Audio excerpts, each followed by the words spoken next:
Hey everybody, it's Master Gallengeist here, bringing you my review for Captain America Issue 2. And this issue does a great job of laying more of the groundwork of what this story arc's kind of going to be about.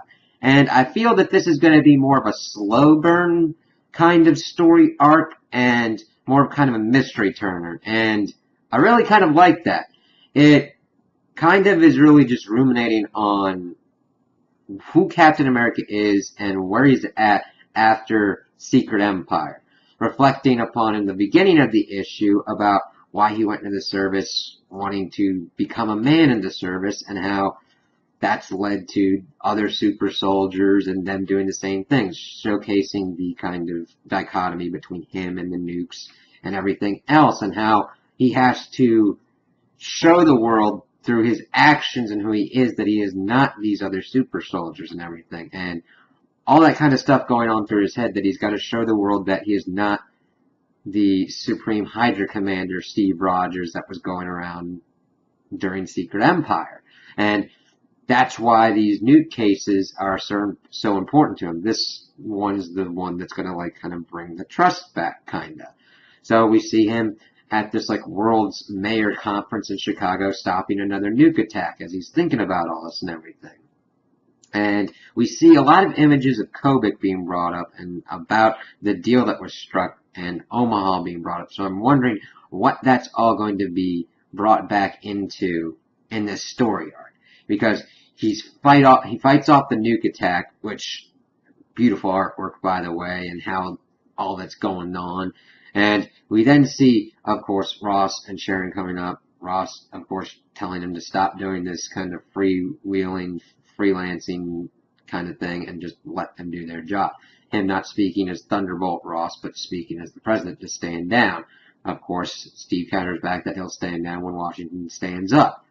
And it's like, okay, Ross needs this to look good as well, even though he already looks good from all the Hydra resistance that he's done. So we then get to see that after they've had their kind of little confrontation again, Steve's back in his apartment pretty much doing a hollow training, and he's like, do I trust myself? Does Sharon trust me? These are the bigger kind of questions for him at the moment. He then turns on the radio to get more information about what's going on. People speculating that there aren't two Steve Rogers. This going back to the point of Ross being like, hey, some people still believe that there might not be two Captain Americas and that there was just one, and that you're still Hydra Cap. Seeing that in the radio where they're speculating that as well. Sharon, of course, coming in like, you need to turn that stuff off and everything. But Steve's, now granted, it is kind of a thing that